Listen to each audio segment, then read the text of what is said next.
নমস্কার, আমার একটা ছোট্ট মিনি ব্লগে তোমাদের সবাইকে স্বাগত।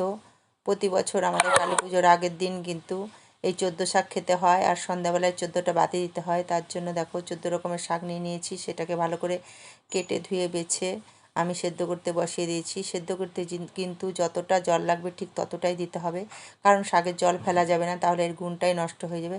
তারপরে কড়াতে তেল দিয়ে আমি 4-5টা শুকনো লঙ্কা আর 4-5টা বড়ি আমি ভেজে তুলে রাখলাম। তারপরে কড়াতে আর একটু সর্ষের তেল দিয়ে শুকনো লঙ্কা, কাঁচা লঙ্কা, কালো জিরে দিয়ে আমি সেদ্ধ করা শাকটাকে ঢেলে দেব। তারপরে লবণ হলুদ দিয়ে দেব। সেটাকে কিছুক্ষণ ভাজা ভাজা করার পর জলটা শুকিয়ে এলে আমি দিয়ে দেব এই ভাঙা বড়িটা আর স্বাদ মতো একটু চিনি। সেটাকে আমি ভালো করে নেড়ে চেড়ে নিয়ে নামিয়ে নেব আমার এই 14 শাকটা। আর এটা শুকনো লঙ্কা দিয়ে খেতে খুব সুন্দর লাগে।